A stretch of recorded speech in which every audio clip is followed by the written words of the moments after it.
Hello everybody, welcome to video 3.4. It's me again. I know we took a break there for a little bit, but I'm back. What we're going to do today is we're going to use one-to-one and inverse properties of logs to help us solve their equations, and we're also going to use change of base formula to solve logarithmic equations. And basically we're just going to take these properties and use them to solve equations. Let's get into what I mean by that. I should say. All right. Quick review. So, remember the one-to-one properties of logs.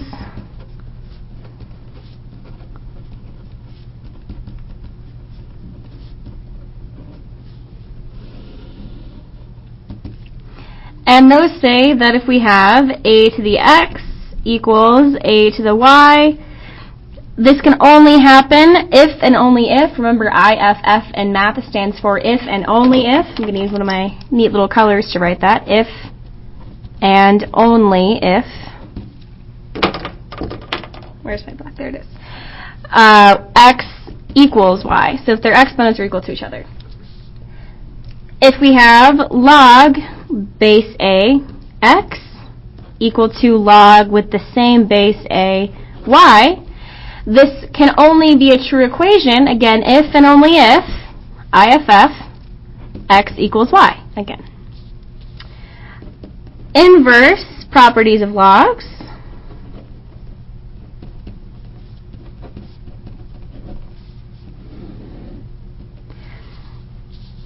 Remember what that says is that if I have a to the power of a log with the same base value a, x, then essentially what happens here is that my a and my log base a to that exponent cancel each other out, and I get just x by itself.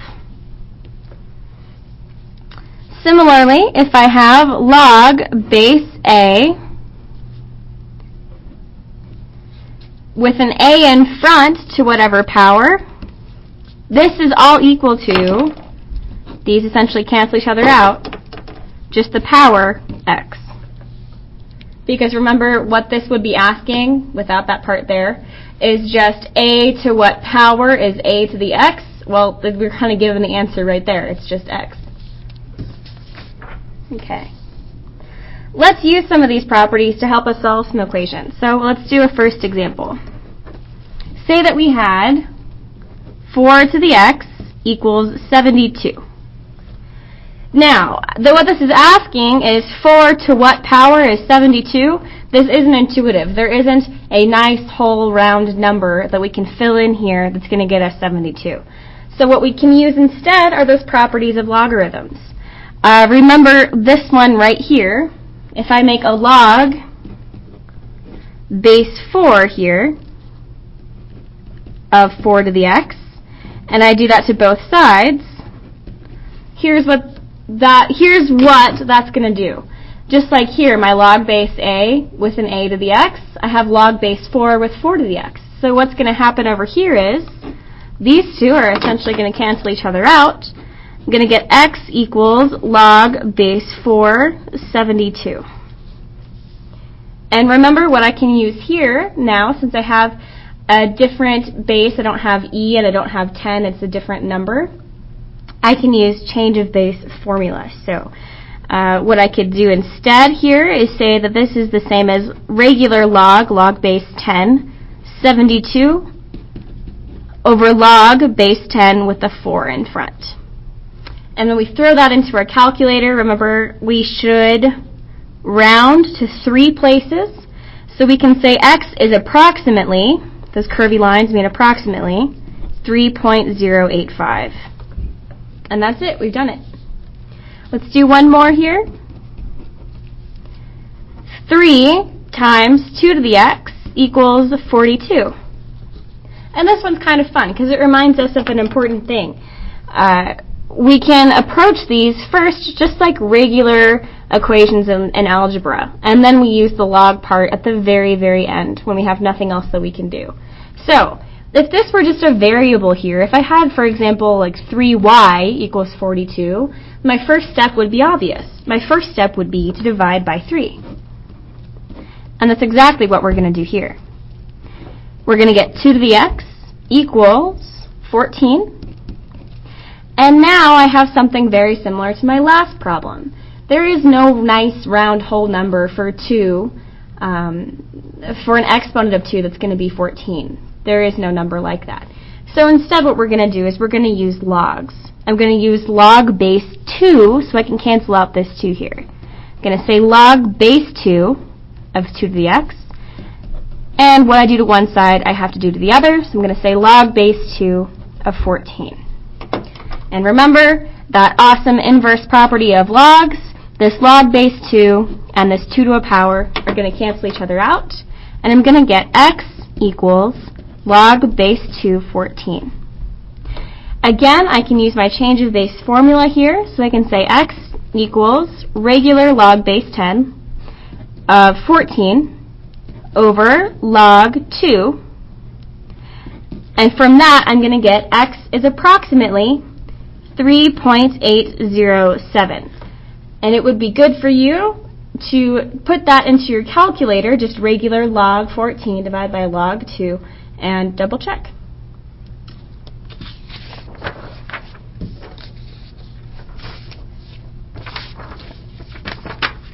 All right. Let's talk about problems that are going to look a little bit less straightforward. Let's talk about solving exponential equations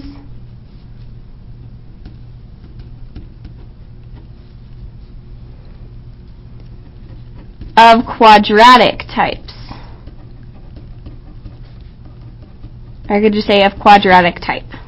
Ooh, kind of a long title. Almost took up my whole page there. Alright, solving exponential equations of quadratic type. And this is just a little bit less straightforward, but when we get down to it, it is very similar to things you've seen before. So, let's begin. Let's say we had an example of e to the 2x minus 3 e to the x plus 2 equals 0. Now just take a second and look at this. You can even pause the video if you want.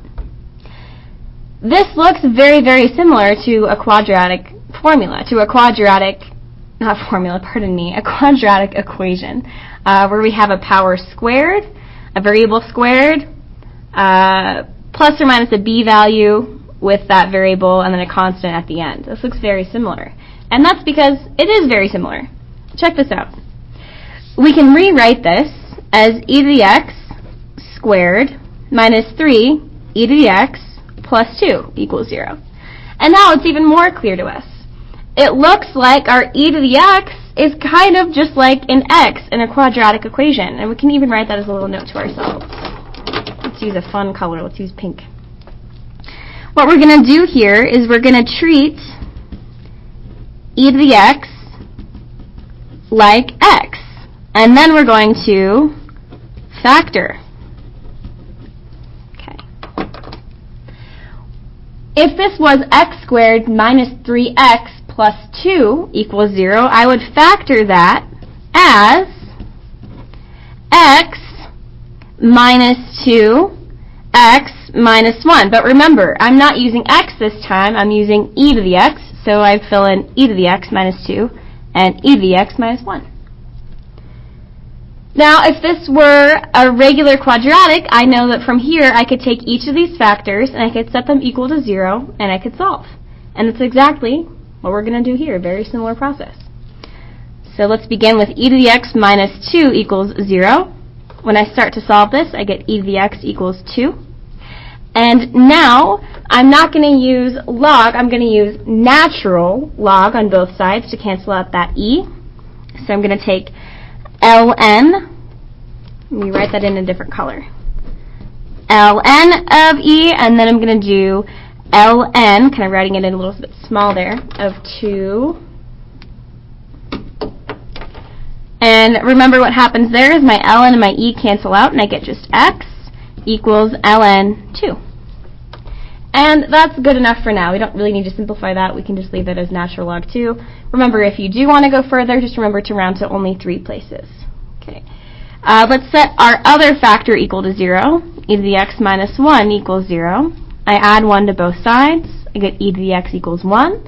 And now we get to recall kind of a fun property of logs. Remember that this is asking e to what power is 1. Remember that the only exponent that makes 1 is 0. The only one that always has an answer of 1 is 0. So my answer to this is x equals 0. That's it. If you don't believe me, though, you could use this process. You could do natural log both sides, and you put that into your calculator, you would get 0 as well. Okay. Let's do another example of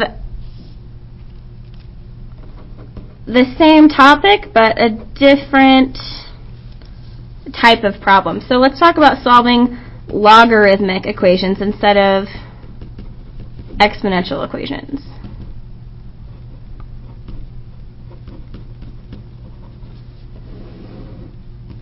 Okay. So let's say, for example, I have natural log x equals 3. Now we're going to kind of go backwards. Remember, if we had e, we put natural log on both sides. What we're going to do this time, though, is we're going to put the e on both sides, so we can cancel out that natural log. So we're going to say e to the power of ln x equals e to the power of 3. And now, remember those inverse properties of logarithms. This e and this natural log are going to cancel each other out. I'm going to get x equals e to the 3rd. And that's it. That's all I have to do. Let's try another one that looks a little bit different. Let's say I had log base 3 of 5x minus 1 equals log base 3 of x plus 7. Again, this is applying another one of those really fun properties of logs. If I have a log with the same base and different things in front, remember this can only be a true equation if those things in front are equal to each other. So what I essentially get to do here is cross out my log base 3's and just deal with 5x minus 1 and x plus 7. And when I solve this, I can subtract x from both sides, add 1 to both sides, and I get 4x equals 8. X equals 2.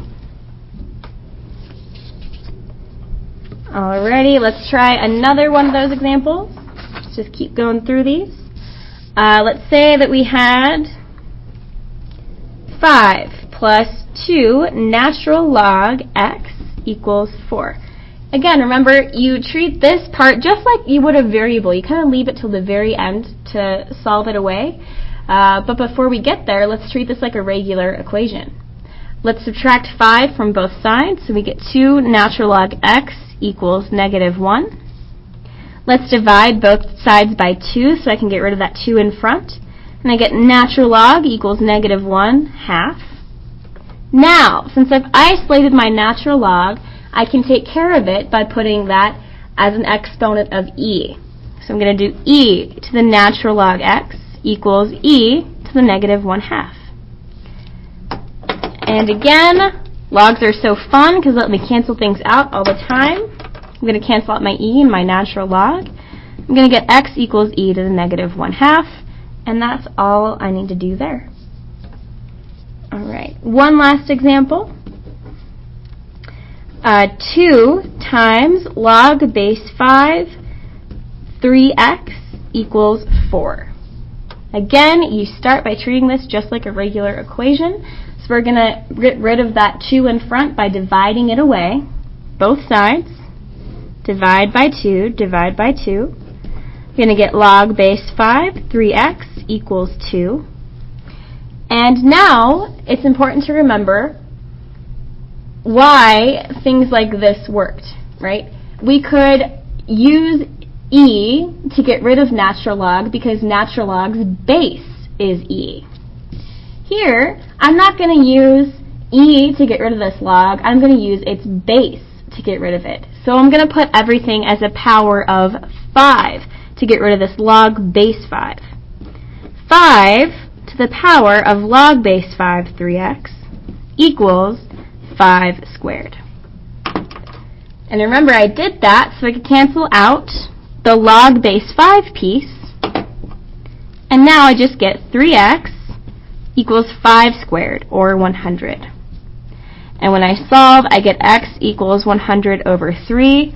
And, oh goodness gracious, I messed that up. 5 squared is not 100. My goodness. 25. And 25 over 3. Yikes. Make sure you fix that. Okay.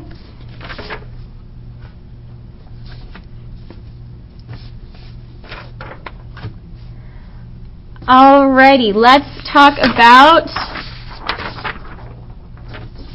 checking for extraneous solutions. Okay.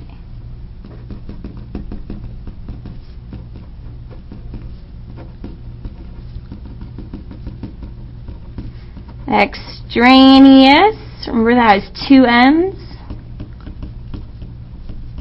Alright. Remember, it's important that we check for extraneous solutions with logarithms because if you remember from their graphs, their domains typically are restricted in some way. We typically have that vertical asymptote going on with a logarithmic equation, so it's important that we check to make sure that all of our solutions are actually within its domain. So let's solve this equation first, and then we'll double check our solutions. So let's say that we had log base 10 5x plus log base 10 x minus 1 equals 2. Okay. Excuse me. The first thing that we should do here to start to solve this is simplify it. And we can simplify this side by condensing. And remember, to condense a logarithm, I write one of these log base 10s, only one of them, and then I do whatever this sign is telling me to do. Remember, addition with logarithms just means multiplying. So I'm going to multiply both of the pieces in front together. I'm going to say log base 10 of 5x times x minus 1. Okay. These two are equivalent equations. All I did was condense into one logarithm. Okay. When I distribute my 5x, I get log base 10 equals 5x squared minus 5x, still equal to 2. And now, what I get to do is, I want this log base 10 piece to go away. So remember, I can do that if I put everything to a power as a power of 10. I want to get rid of that base, so I'm going to make everything a power of that base. 10 to log base 10 of 5x squared minus 5x equals 10 to the 2. Okay. My 10 and my log base 10 will go away, and I get my 5x squared minus 5x equals 100. All right. And you can see this is starting to look like a quadratic because we have x squared here. And remember, I can solve quadratic equations if I set them equal to 0 and then solve each factor for 0. So we're going to start doing that by subtracting 100 from both sides. And you can look at this and see that we can actually divide everything by 5 to get rid of these coefficients in front. If I divided both sides of this equation by 5, I would get x squared minus x minus 20 equals 0. Again, equivalent equations, I just divided both sides by 5. Now, looking at this quadratic, I can factor it to be x minus 5 times x plus 4. Because negative 5 times 4 is negative 20, negative 5 plus 4 is negative 1.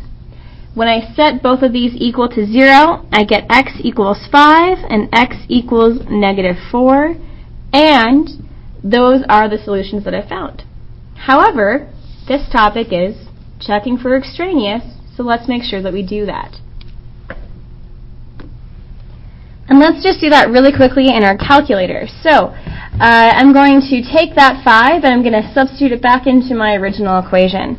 So I'm going to have log, just regular log because it's base 10, 5 times, let's try 5 first, plus log of x minus 1. So log of 5 minus 1. All right, and let's see, we got 2, so this equation, this solution works. Let's try -4 next.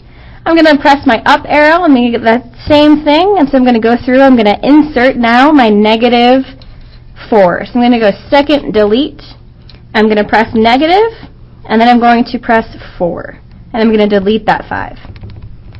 All right, same thing here, I'm going to press second delete, and then I'm going to press -4, and I'm going to delete the 5. And I press enter again. And it tells me exactly what happened. It says there was an error because it's a non-real answer. So that lets me know that -4 is not going to work. And my only answer here is 5.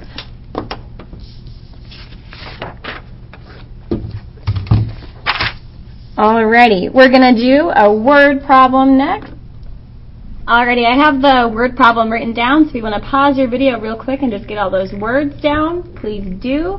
But we're going to jump right into this. So, you deposited $500 in an account that pays 6.75% interest, compounded continuously. I'm going to underline that because it tells us some important pieces of information. How long will it take to double your money? Well, remember that compounded continuously,